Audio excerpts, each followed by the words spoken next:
Welcome to the 12th episode of the ongoing series, The 10 Lost Tribes in Jewish Consciousness, here on Sfarim Chatter. I'm Nachi Weinstein.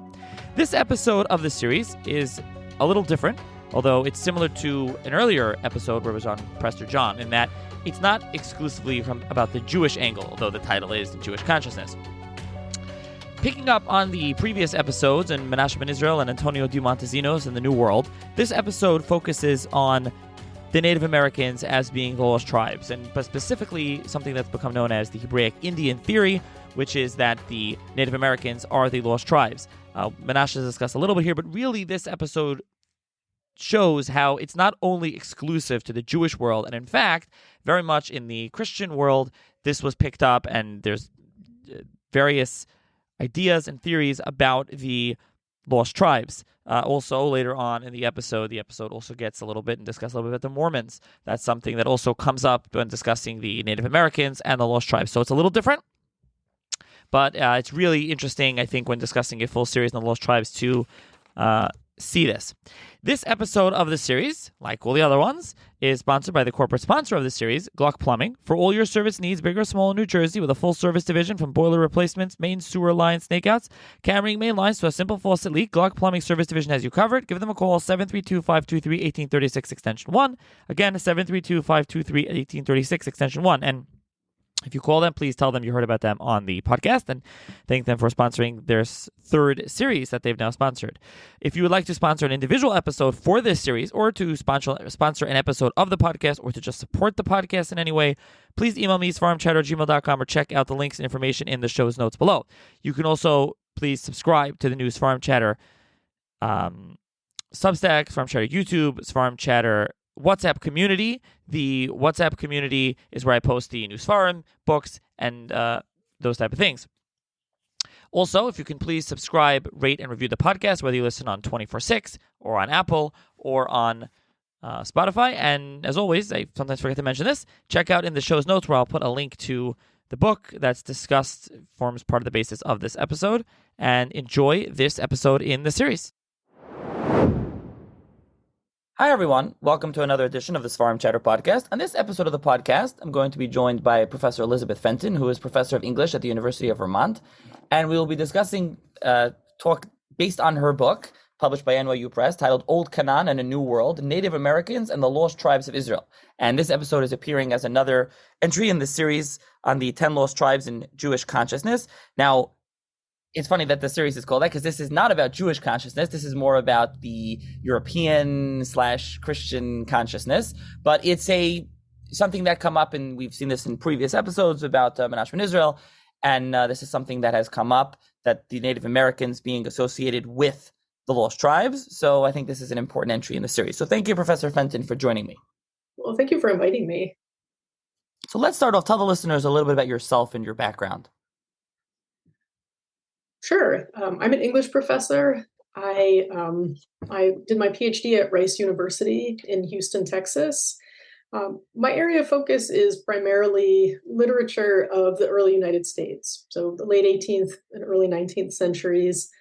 And my primary area of interest is religious texts or religious rhetoric in literary texts.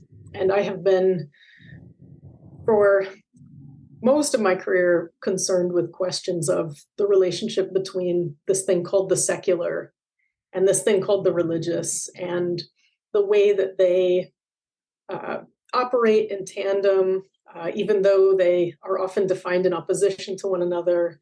And I think that they are things that collide in particularly interesting ways in literary texts. So I try to think primarily about Christianity and primarily about Protestantism in the early US, but kind of highlight ways that it shapes discourses that do not on their surface appear to be religious. And so that's where my research has kind of focused. For the last 10 years, I have been primarily working on early Mormonism and the Book of Mormon. So that has been the focus of my study. So we'll get to the Book of Mormon a little later, because that's an integral part of this story. And is that how you became interested in the topic of the lost tribes and kind of the theory that the Native Americans were from the lost tribes? Yes, I I was not raised Mormon. I am not a member of the church. And I had sort of just heard or osmosed through, I guess, non-Mormon religious discourses that the Book of Mormon was about the 10 lost tribes in the Americas. And then when I read it and saw that that's actually not what that book is about, that the lost tribes don't really appear in that text, then I got interested in the question of, well, why do people think the Book of Mormon is about the lost tribes of Israel? And what is the relationship between the Book of Mormon and this much larger and much more long-standing mythology? And so that was my inroad kind of into the project. So let's go to the beginning, the drawing board, I guess, on this legend / myth, whatever you want to call it, that the Native Americans are the 10 lost tribes of Israel. And listeners will be familiar, earlier episodes in the series, Menashe ben Israel, and his book, Mikveh Yisrael, The Hope of Israel, where he discusses this theory, and this comes up, and you discuss him like in passing. You don't really focus on him so much. But where does this legend kind of come from? And where does it, and your book kind of traces it until today. That's what the book does, but where does this begin?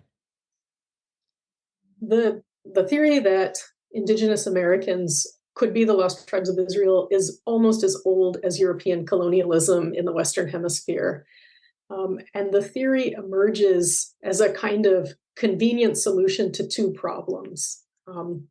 The first problem is, where are the lost tribes of Israel? And if you're a person who is concerned with that question, which for the record, I am not, but if you are a person who is concerned with that question, then it can be quite pressing, especially if you are a Christian who associates the answer to that question with millennium or the end of time, right?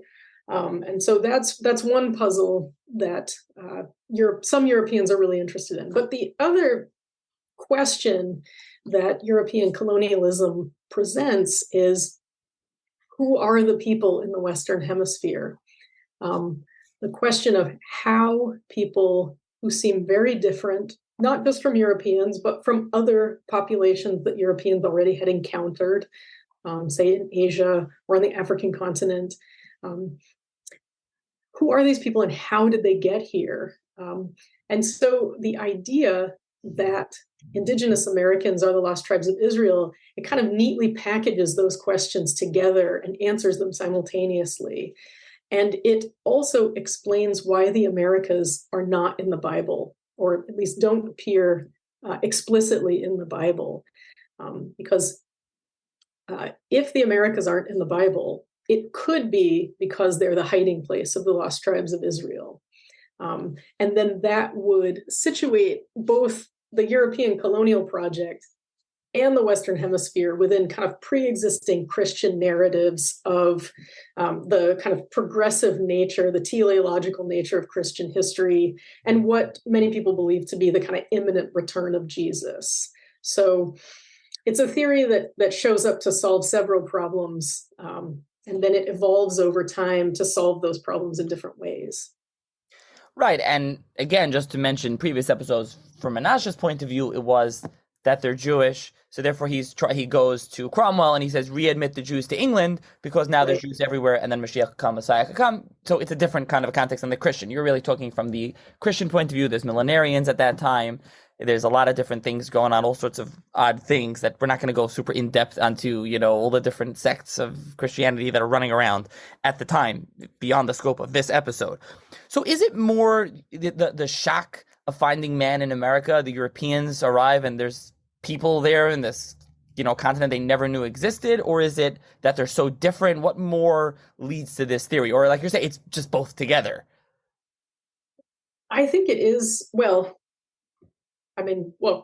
Christopher Columbus could never admit, right, that he hadn't sort of docked off the Asian coast. So part of it is about trying to explain this grand mistake, right? We thought the Earth was one thing. Turns out the Earth is something else, right? It's different than we imagined, and not only that, but parts of the Earth that we Christian Europeans did not imagine have people in them. And I think that I think initially encountering people was not that shocking, right? Because Europeans had expected to find people. They had expected to find Asian people. But I think as it became clear that Columbus had not docked off the Asian coast, and that really, and it wasn't even this like archipelago of islands sort of just in the ocean on the way, but that there was this giant landmass that Europeans hadn't known about. I think then the fact that it was populated, that the hemisphere was populated, became quite shocking. And then you layer that with not only are American peoples distinct from people that Europeans were familiar with, mostly themselves, but they're also distinct from each other, right? There's tremendous cultural diversity in the Americas. So everywhere Europeans go, they're encountering people who are different from the people they've already encountered in the hemisphere. So then how do you explain all of this? It's like a whole ball of wax. So how does this take hold? How does it proliferate? And we'll get it. We can already mention Thomas Thowogood and John Dury and others. You can throw out some names already, and you can talk about their background. But how does this kind of, and you know, as you said, being a professor of literature, this literature is really kind of how this kind of takes hold and spreads.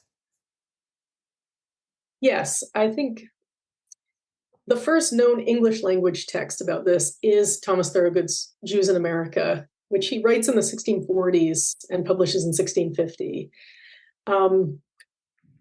Thowogood's text is not super well known. It doesn't capture people's imaginations that much. He has some interactions with Puritans in the Americas, such as Roger Williams and John Eliot. And they are talking about this question of American origins, mostly in the context of, should they attempt to convert Native Americans? Because the question of whether Native Americans are Jews or Gentiles, to put it crassly, is of the utmost importance for Puritans who are thinking about conversion. And so, there is this cluster of English, deeply religious Englishmen, mostly ministers, who are having this conversation. But then there is no traction for the theory, I think, until about the late 1770s, when James Adair publishes his History of the American Indian. Adair was a trader with a D, not a traitor. He was living in what is now the southeastern United States.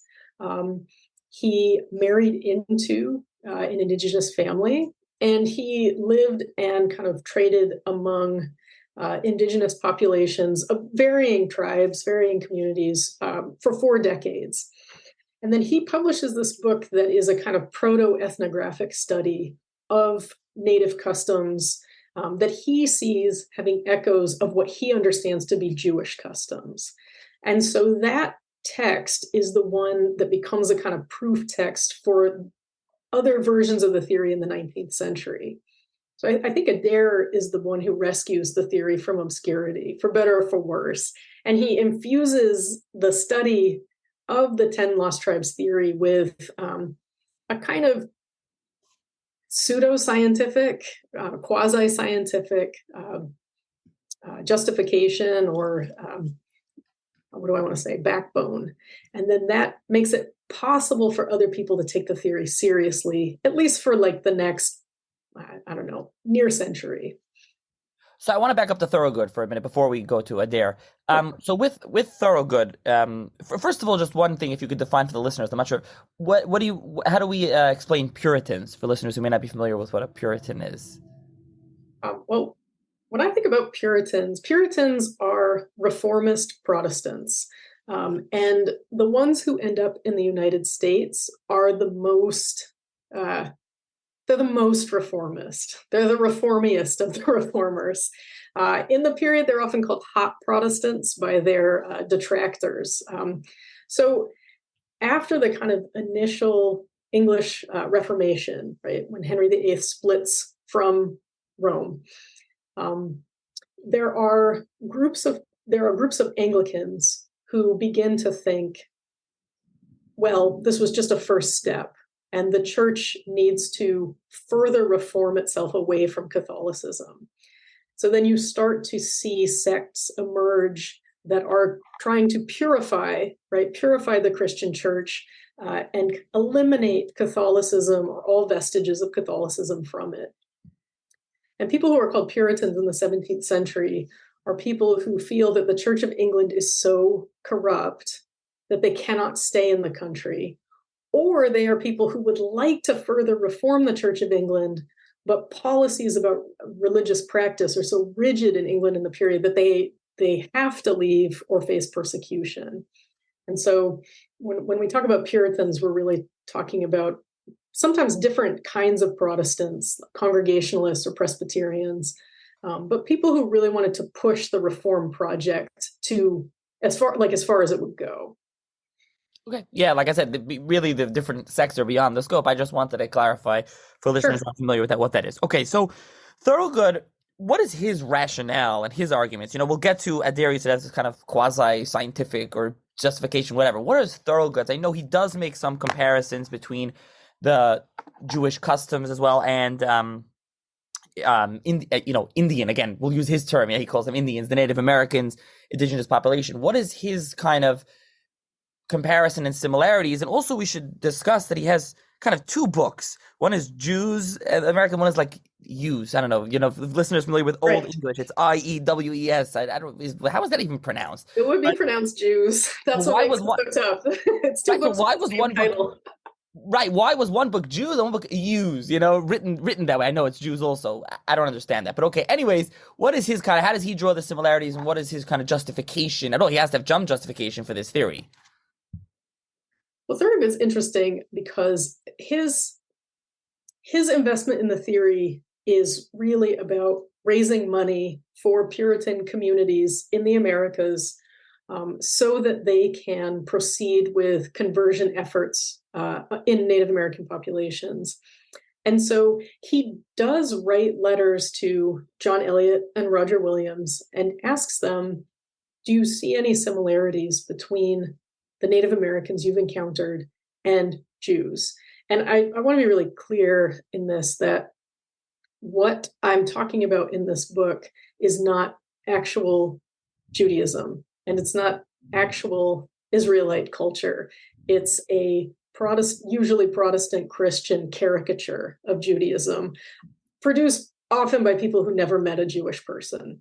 And so Thowogood writes to Roger Williams, do you see any similarities? And Roger Williams, he said, there are a few things that seem that they might be overlap. One might be language. There are a lot of people who think they hear Hebrew in indigenous languages. There's also a lot of emphasis on the practice of what these folks term the separation of women. So the kind of separation of menstruating women from the rest of the community. This is a practice, and I don't know actually what Roger Williams was observing, right? But he says, well, this is this. And also there's a lot of talk of anointing, like the anointing of the head. So you kind of see how these like broad, like kind of vague understandings or misunderstandings of cultural practices get overlaid onto one another, and they become sort of proofs of cultural similarities. Also, there's some people make a lot of hay out of the fact that there's dancing in Native communities, and there's dancing right in the Hebrew Bible. So, some of these things seem a little or a lot tenuous at best. Thowogood, though, the thing that makes him interesting to me is that he combines this evidence, I'm using scare quotes, with exegesis of certain biblical texts. And so Thowogood is one of the people who's really interested in thinking about like prophetic texts about the lost tribes and predictions in different biblical texts about their return and what their return will mean. It is also the case that some Puritans, and Thowogood, he's a reformist, but he's not as fanatical as the folks in North America. So he's kind of trying to chart a middle way. But he's concerned with the question of, for Christ to return, right? And this is a millennialist understanding of time. But for Christ to return, does the world's Jewish population have to convert to Christianity first, or do Gentiles have to convert first? And depending on how one answers that question, right, that determines how one approaches the question of whether Native Americans should be converted or not. And for people who believed that Jewish people had to convert first, and then believed that Native Americans could be Jewish, the conversion of Native peoples becomes of the utmost importance, because it is a way for Christian Puritans to bring about the return of Christ. And Thowogood is he's kind of flirting with that form of Puritanism.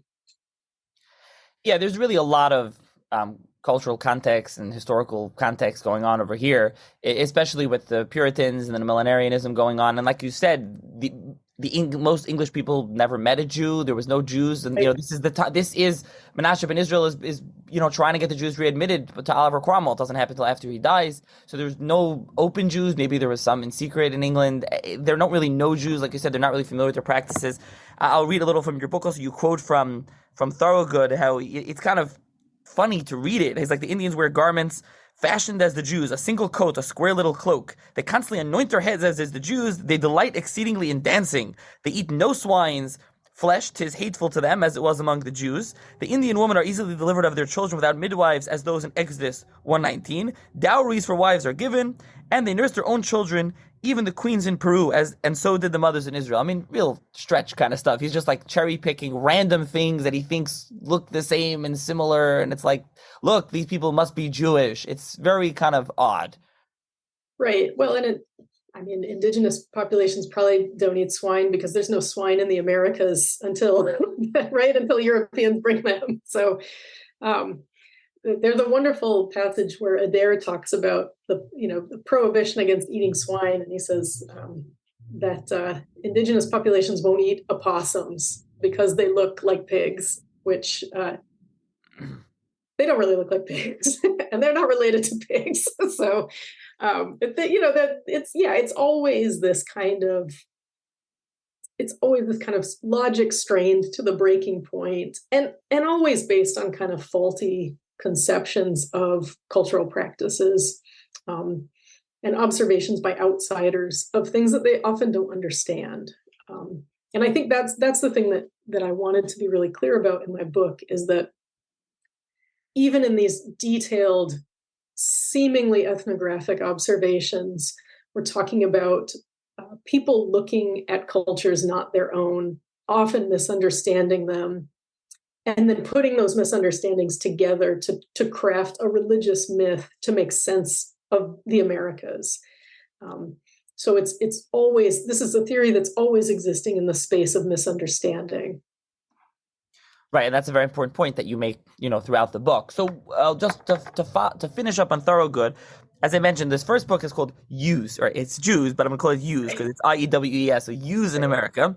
Then there's this Hamon L'Estrange, if I'm pronouncing it right. He writes, Americans know Jews, no use, or improbabilities that the Americans are of that race. So he fights back with Thowogood, and then Thowogood responds with his new book. Now he changes it to Jews in America, JEWS. I don't know, I guess he wanted to distinguish that. I think part of it's a printing convention, right?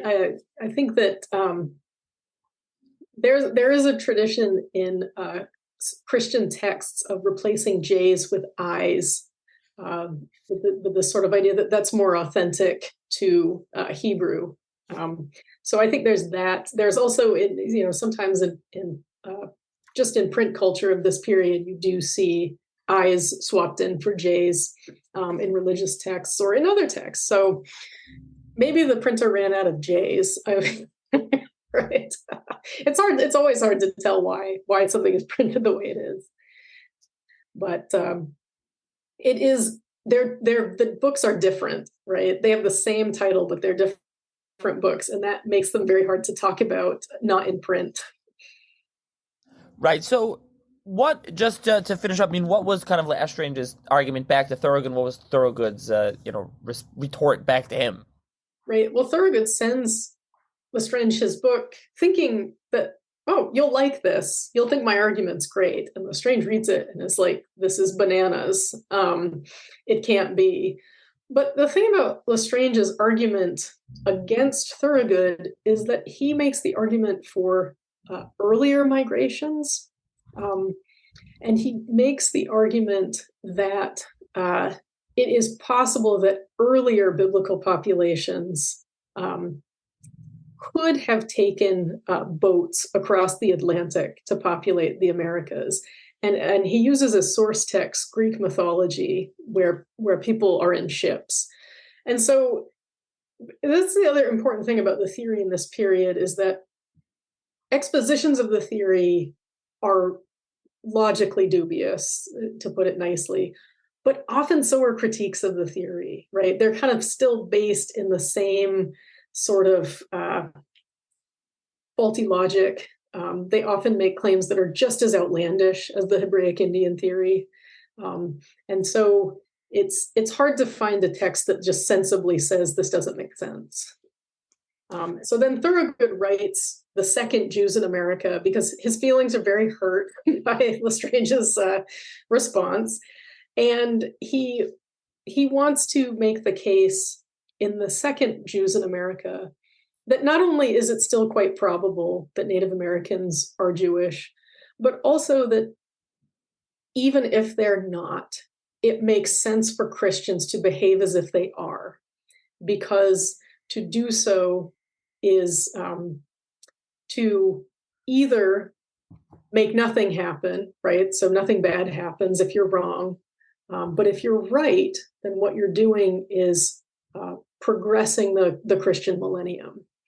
And so Thowogood kind of pivots to saying, I'm not saying for sure that Native peoples are Israelites, but I'm saying if there's any possibility that there are, then Christians should behave as if they are and convert them to Christianity, because that is the thing that is required for Christ to return to earth. So that's what The Second Jews in America does. It offers more proofs, these proofs, they're not really proofs, but it really is more about, well, even if I'm wrong, we should behave as if I'm right, because there's nothing to lose and everything to gain. So this is 17th century, and as we already mentioned before, not much happens with this. Fast forward to late 18th century, James Adair, where we should go next, and you mentioned him a little, but you can expound a little bit more on him and his book and his work and his theories. And then that's going to take us late 18th century through the 19th century. I guess we'll get to the Book of Mormon, but yeah. Yeah, I think Adair, like I said, he reinvigorates the theory because the other thing that's really important, I think, to keep in mind is that the Hebraic Indian theory almost always shows up when there's some kind of epistemological shift happening. So when Thowogood writes his two Jews in America books, this is a moment when ideas about probability or risk and wagering are starting to shift, and the idea that you can take action based on uncertainties. This is a sort of newish idea in European consciousness, and so he's interested in thinking about, well, okay, even if I'm not 100% right, even if I'm like potentially right, we should act. Adair is emerging at a similar time when empirical observation is becoming more important in scientific epistemology, and where something that is starting to look like but is not anthropology is kind of taking root in the study of different cultures. And so because Adair does such detailed descriptions of what he sees as native practices, and because he relates them in such granular detail to what he understands as Jewish practices, that I think authorizes another half century or so of engagements with the theory, because his book seems scientific to people who might not have taken Thowogood's biblical exegesis so seriously. So that direct encounter that he can legitimately claim becomes really important. Yeah, so Adair's book is titled The History of the American Indians. And I don't know if you want to mention some of his kind of proofs or evidence or whatever. You mentioned like his scientific justification. Like he at least tries to back himself up a little bit more than Thowogood does. Mm-hmm. Yeah, Adair spends a lot of time focusing on, well, or I should say, the things that 19th century people are really interested in from Adair's book are language. So Adair hears what he thinks is something that sounds like Yohewa in indigenous ceremonies. And there's one historian who thinks that this may have been a Creek Indian ceremony that Adair was sort of either present for or kind of heard about. But he hears something that sounds like Yohewa, and he thinks, oh, this is the name of the Jewish God. That is something that later proponents of the theory really pick up on and say, here we have evidence that Native peoples are worshiping the same single God as the world's Jewish population. He also is very interested in this, what he calls lunar retreats, the separation of women. That is something that shows up over and over again. And it is often women's bodies and things that are happening to women's bodies that get picked up as proof by proponents of the theory that are really interested in what happens to women. But I mean, I love that the phrase lunar retreat shows up over and over again in these texts because I laugh every time I read it. The head anointing, that shows up again. And then, yeah, these dietary prohibitions. I think, as I mentioned, Adair says indigenous peoples don't eat pigs, but they also don't eat possums. And the other thing Adair is really interested in is the fact that the 10 tribes of Israel have different names, and tribes in the Americas have different names. And this is something he makes quite a lot of, and he is very interested in how seemingly religious practices appear to echo what he thinks is Judaism. And again, I don't think James Adair ever met a Jewish person. I can't prove that he didn't. We know almost nothing about him, but my suspicion is that he had no actual encounter with real Judaism in any shape or form. And so Adair's work is the kind of what's its impact? Its impact is huge. It becomes the text that almost every proponent of the theory relies on from then on. And the thing about Adair that's really important is his main argument is that Native Americans are Jewish. And that's it. He's making this argument as a pushback against European theories of polygenesis, the idea that the Western Hemisphere was populated by a separate creation, an extra biblical creation. And Adair, I think very understandably, because he has Native American relatives, right? He's living in and around indigenous communities. He finds polygenesis offensive. And that is something to like about him. And so he writes this book to say polygenesis is nonsense because we can tie indigenous peoples to the Israelites. But he doesn't make a theological claim about what this means, and he doesn't make a political claim about the implications for this. So he's just got all this evidence. And so then when you have people with policy agendas or theological agendas, they can take Adair's proofs and put them to all different uses. So you have people like the Reverend Ethan Smith in Pulteney, Vermont, who's a Congregationalist, making the argument that Adair's book proves that the millennium is on its way. The millennium is always on its way in these texts for Christians. And that the United States is the favored nation of God, and that the United States is the nation that will inaugurate the millennium and sort of come into great Christian glory because of it. Smith also makes the very ugly argument that the Jewishness of Native Americans explains why they suffer so badly. Because in Smith's Christian understanding of biblical texts, Jews are a population designed to be stateless and designed to suffer. And so he overlays this very dangerous belief onto indigenous populations to justify westward expansion. But then at the same time, you have Mordecai Manuel Noah taking Adair's text and saying, actually, this text shows that Native Americans are part of something like a diasporic population, right? And this discovery of their Jewishness means that it is time to build a Jewish state, and we could build it in the United States, right? And so he attempts to found a utopia for the world's Jewish population in Western New York. He doesn't get past laying a cornerstone. It doesn't really take off, but he extends an invitation to both Jews living in Europe and indigenous populations to move to Ararat, his community. And so he has a very different understanding of the meaning of Adair's proofs, but he and Smith are both using a lot of the same chapters from Adair to reach vastly different conclusions. And Mordecai Manuel Noah, for those that aren't familiar, being one of the, most famous, important, influential, whatever, early Jews in America, Right. the 18th to 19th centuries. I really should do an episode on him alone. A fascinating, colorful figure. But He's very fascinating.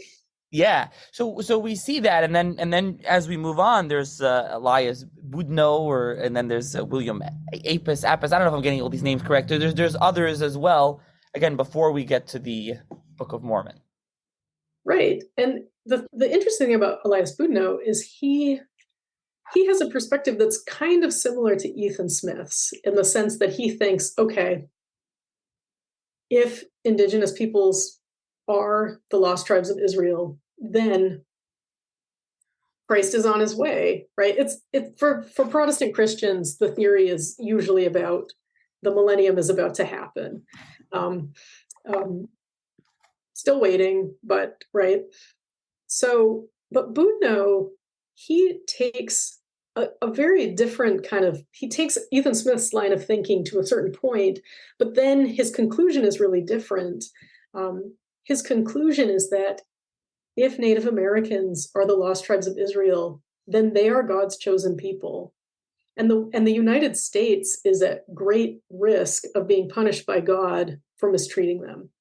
And so he doesn't go so far as to suggest something as radical as decolonization, but he does create some space for something like indigenous sovereignty. And he does make the argument that, like Assyria, right, like the nation that conquered Israel, the United States is running the risk of being destroyed. And so he agrees with Smith about a lot of the proofs, but his conclusion is really different. Then you have someone like William Apis, who is an indigenous person. He is a Pequot Indian. He is Native American. He writes this beautiful and very interesting memoir, A Son of the Forest, at the end of the 1820s. And he identifies as an Israelite.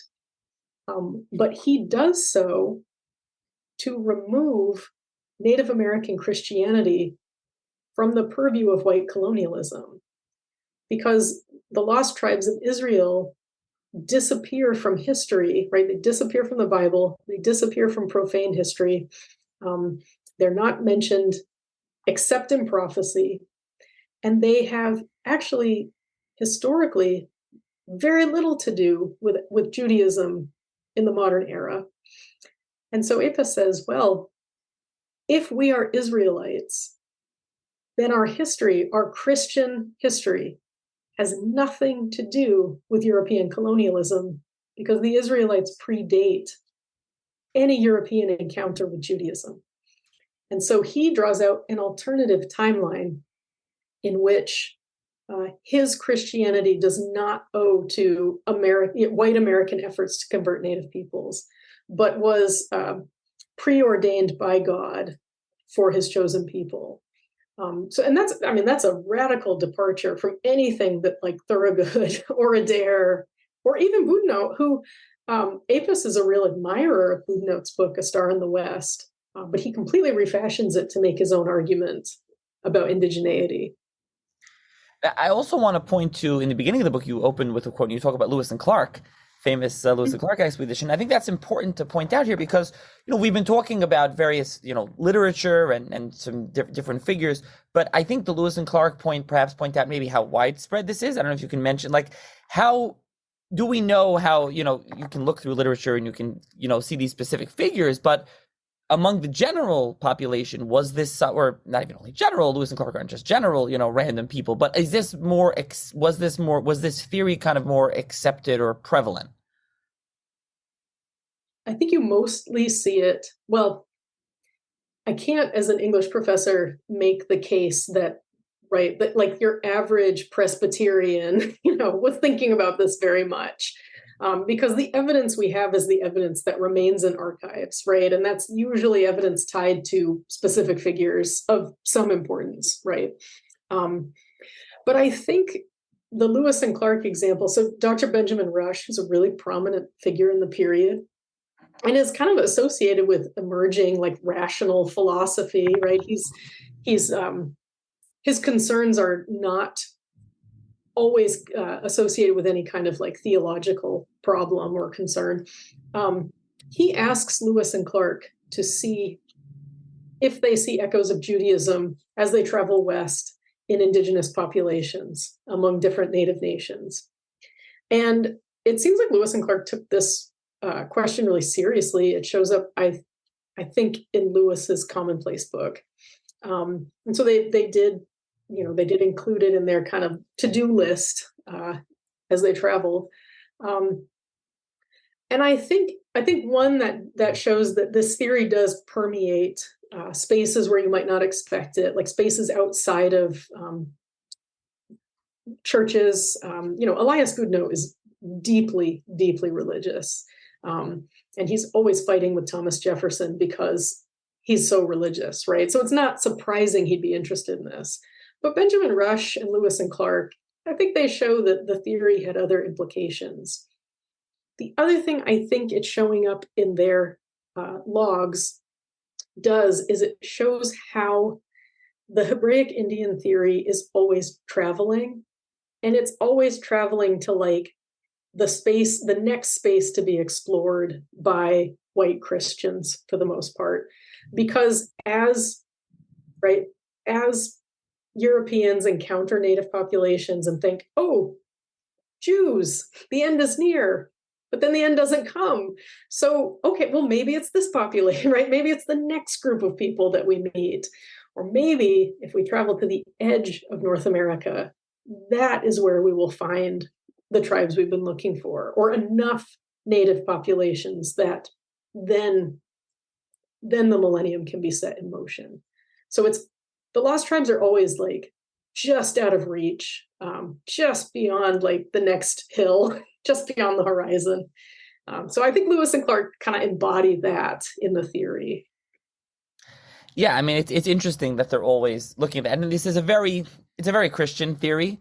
Yes. They're always looking for the millennial. They're always looking for, to convert the Jews or the lost tribes here. It's funny because Menashe earlier in the 17th century is looking at it through a Jewish lens, but I can't speak for sure, but you don't really see it afterwards come up in the Jewish angle. This is a very Christian theory here as we're getting on, right? It's a very Christian thing, and then we'll get to the Book of Mormon. So, and I think just for listeners, I think even though this episode, therefore, again, as I said in the beginning, even though it's a 10 lost tribe in Jewish consciousness, I think it's related to Menashe, and I think it's just a theory. I think just in a series on the lost tribes, it's fascinating to see that there were others interested in them as well. It wasn't only Jews. They were thinking about them and always looking for them and trying to theorize where they were. You also see this very much, interestingly, in Christian thought. And then we get to the Book of Mormon. And I don't want to turn this into a Mormon podcast. This is a Jewish podcast. But I think it's important at least to give the background a little bit of the Book of Mormon and Joseph Smith and Brigham Young and what is going on. I think people probably listening to this don't really know much about the book. They know there are Mormons in Utah and Salt Lake City, and they're all over the United States. But but they don't really know much about it. So I think it's important, and then to at least just give a brief sketch just to understand what's going on, and then to explain kind of, as you already said in the beginning, the Book of Mormon is not about the lost tribes of Israel, although it's purported, people think that it is. Yes, it's a really common myth among people outside of the Church of Jesus Christ of Latter-day Saints that the Book of Mormon is about the lost tribes of Israel. It absolutely is not. But it is about a series of migrations by biblical populations to the Western Hemisphere. So the Book of Mormon emerges out of the kind of religious fervor of Western New York in the early 19th century. So Joseph Smith Jr. is living kind of in Palmyra, New York, kind of near Rochester, and with his family in the 18 teens and 20s. And this is a time of tent revivals, and it's also a period in which a lot of different kinds of Protestantism are competing with one another. So you have Methodists arriving, but competing with Presbyterians for members. And there are lots of new forms of Christianity kind of popping up in the United States in this period. And when Joseph Smith's a teenager, he goes into the woods to pray, to ask God which sect is right. And he receives a vision saying, none of them are right. Sit tight, and I'll show you what is right. And then Smith claims that over the course of several years, he receives visits from specifically an angel named Moroni, who directs him to a metal book that is buried on a hillside in Palmyra, New York. And it takes him a while to unearth the book. He's not allowed to unearth it by God. But when he finally does, he takes it home, and he calls the process translation. He translates the book from a language he calls Reformed Egyptian into English with the assistance of several scribes. So the translation process was, Smith had a seer stone. These are very common in rural parts of upstate New York and other surrounding states in the period. People would use stones to look for treasure. They would use, dowsing rods to look for water. So it's not weird that he had a seer stone. Lots of people were using them. It's a kind of folk magic. But he has a seer stone. He would put it in a hat. He would look in the hat, and then he would speak the words as they were revealed to him through a divine process. And his, at first relatives, but also later early converts and friends transcribed his speech. And the result of that is the Book of Mormon, which is a book that is very much like the Bible in the sense that it is a composite text of several different books. It has several different narrators, and it's a book produced through an editorial process. The primary editor of the Book of Mormon is Mormon. And the Book of Mormon tells mostly the story of a migration from Jerusalem in roughly the time of the prophet Jeremiah by a man named Lehi and his family to the Americas. And when they arrive in the Americas, over time, Lehi's sons begin to fight amongst themselves. And eventually, they split into two factions, the Nephites, named after Lehi's righteous son, Nephi, and the Lamanites, named after Lehi's far less righteous son, Laman. And this is a very simplified version of the story, but importantly and in a troubling way, the Lamanites are described as being covered with a skin of blackness to distinguish them from the Nephites. And the book is very explicit about this to prevent Nephites and Lamanites from intermarrying. So there is a strain of racism and anti-miscegenation in the text.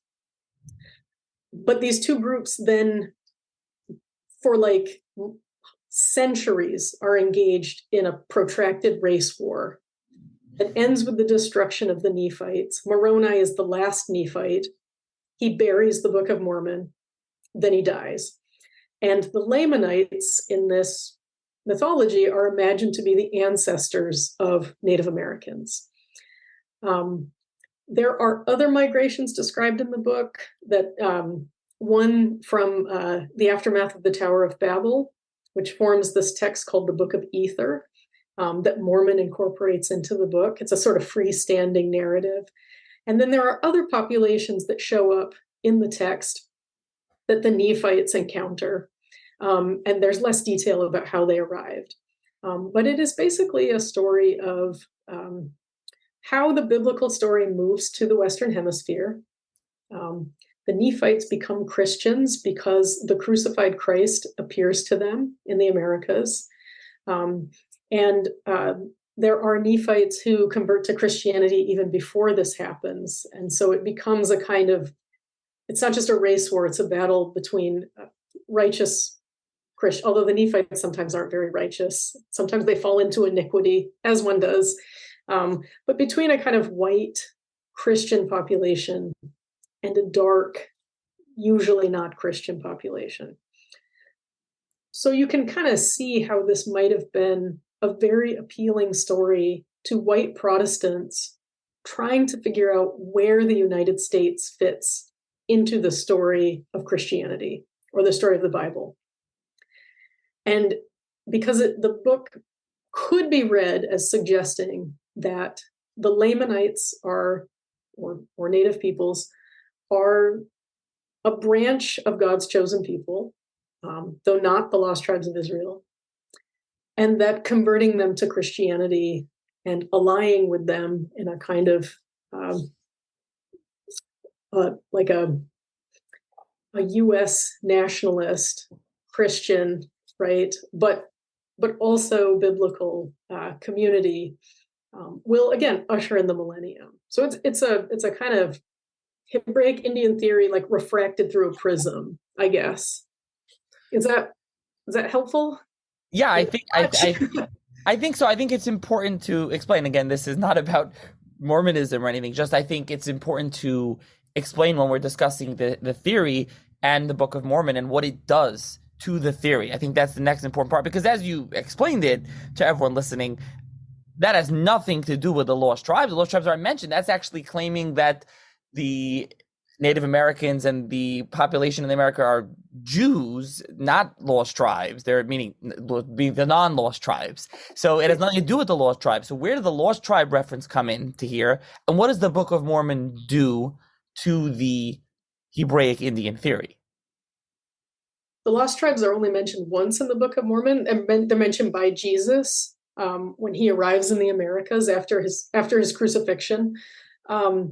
When he's leaving, he tells the Nephites who he has visited that he's got to go and speak to his other people, including the lost tribes of Israel. So the book is really explicit that the lost tribes are not in whatever part of the Americas the Book of Mormon might be set.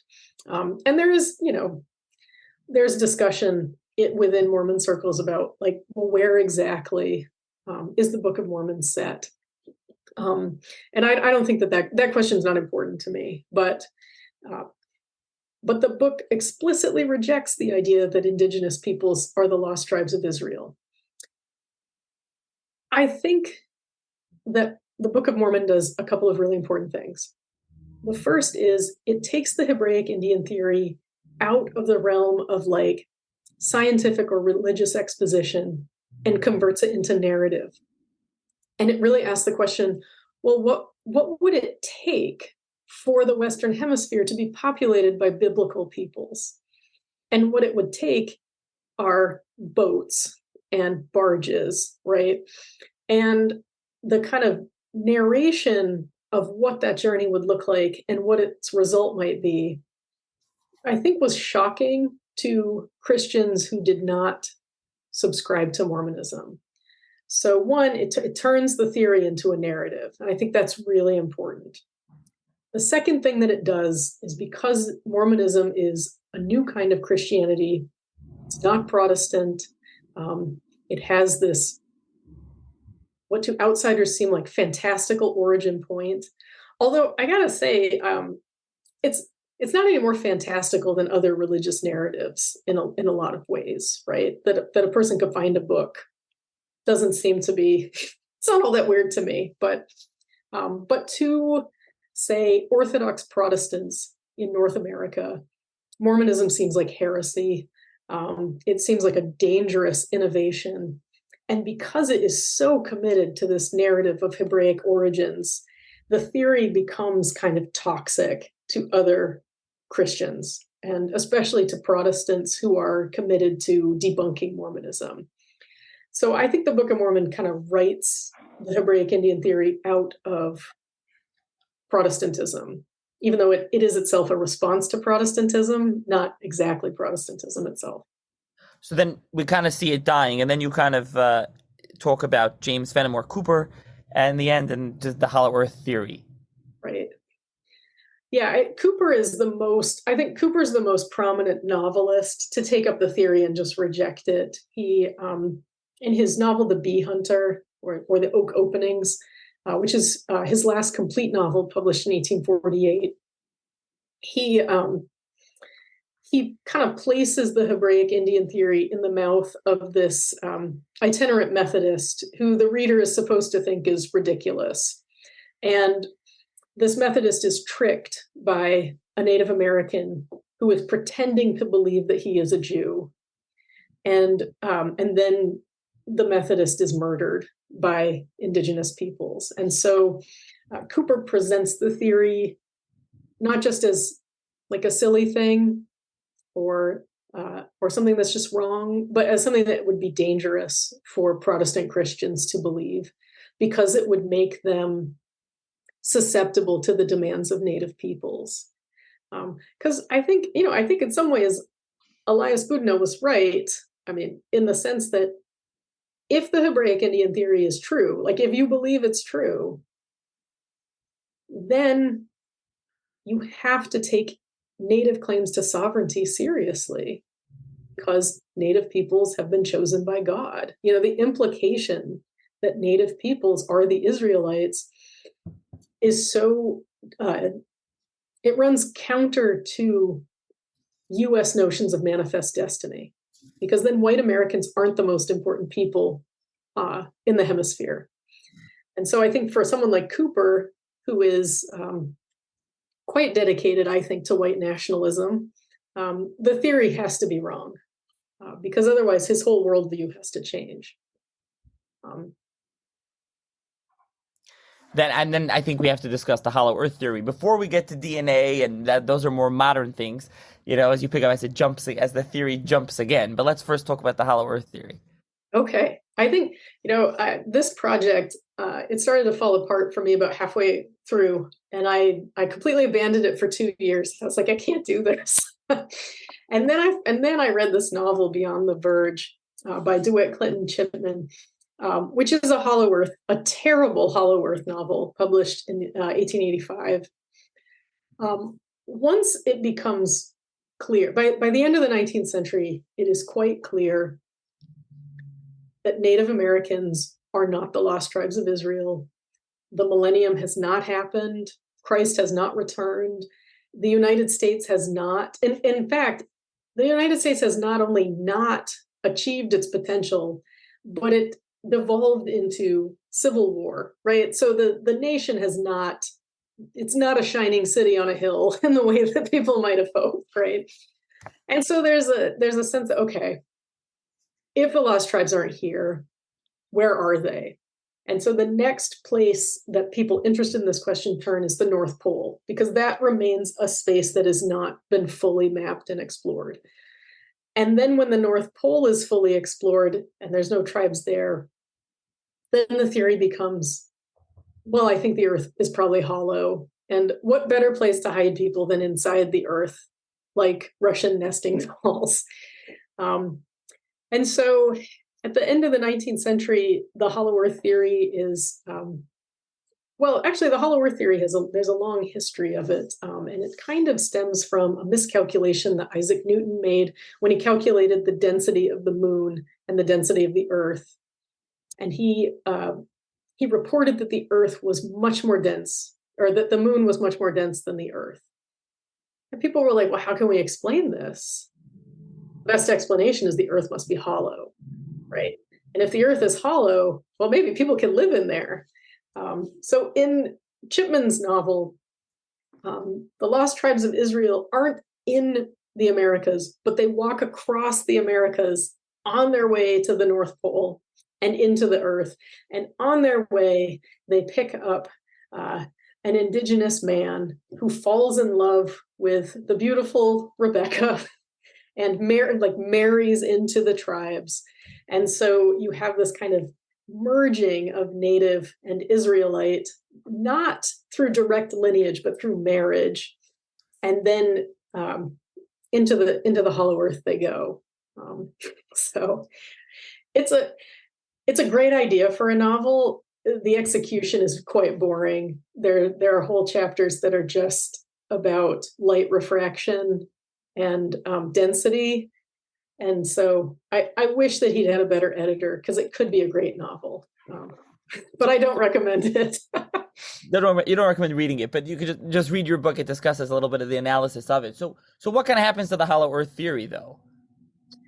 Well, I mean, eventually it becomes clear that the Earth isn't hollow. Right? It's like everything else. It's like everything else related to the theory, right? Eventually, the consensus becomes, well, no, right? So this is also the thing that kind of pushes Lost Tribes mythology out of the realm of, well, there must be an intact population that has maintained its customs and is operating as a nation somewhere, into discussions of assimilation, dispersal, and the Lost Tribes become thought of less as a discrete population and more as, well, a metaphor in a lot of texts, but also as a group that the lostness of the group probably refers to cultural lostness and assimilation more than like the disappearance whole scale of a people. Because the Hollow Earth is the last place on Earth that the tribes could be, right, as an intact lost group. We've run out of room, unless, I mean, the bottom of the ocean might be a possibility, right? I don't think there could be like a submarine in our future. But yeah, Atlantis is somewhere at the bottom of the ocean, right? So that's right. I could find it any minute now. we have to keep searching. It's always searching beyond. I think when I had Professor Benit, Viventor Benit, we discussed a lot of this. It's always like the beyond, the beyond, the beyond. So the final part, as you call coda, at the end of your book, is talking about DNA and kind of that reemergence of, well, hold on, we have DNA. Maybe the Native Americans are the lost tribes. Let's sequence their DNA. Yes, and I have to say up front, this is the part of, well, I felt at every turn like this book was pushing my expertise right to its limits and then past its limits. And the last coda on DNA was the place where I really felt like I'm going to fall off a cliff any minute now, because everything I know about DNA I learned from researching this chapter. But there is a strain of thinking that there might be certain genes that could be associated with Jewish, I'm using scare quotes, or Israelite populations that could perhaps be tracked into other populations around the globe, and that the lost tribes now are hiding in the bodies of lots of different people. There are many problems, I think, with this line of thinking.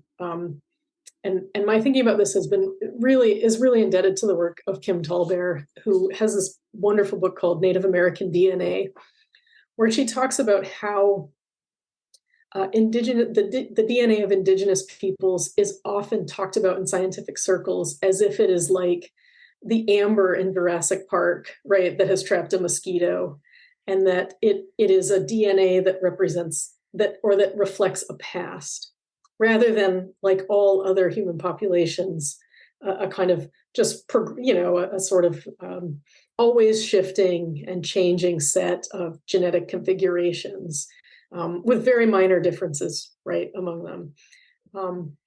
And so the idea that Native American bodies could house Israelite DNA is kind of part and parcel with long-standing American discussions about like vanishing Indians and native populations existing only in the past or sort of only as a history. So I do think there's something insidious about this kind of work, even if it's well-intentioned. But I think this idea that, right, we will find the tribes in vials of blood is the kind of the last frontier, right, for the Hebraic Indian theory. Unless space, this is outer space is also another place we could look. Yeah, I guess you say the final frontier. You say the final frontier. I think Star Trek, right? It's space. So right. That's you start thinking. Listen, it's interesting that you come to this as an English, professor, and this is a real interesting history. It's a really interesting story, and you see it through this literature and what you kind of trace it.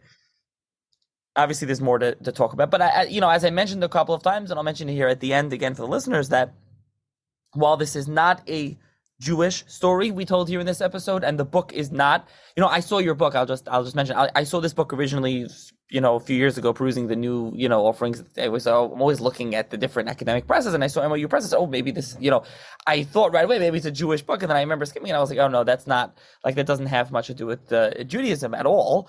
And then, but when I thought of the idea of this series, I said, well, actually, I remembered that. I said, let me go back to that because I think it fits very well, even though the series is, again, titled 10 Lost Tribes in Jewish Consciousness. I think it's a key part of the story. It's very connected, and it's important to know what the Lost Tribes were doing in Christian consciousness as well, and what they were thinking of them, and how they viewed the Native Americans. So it's really interesting to read the book and to kind of trace it through time till now. So.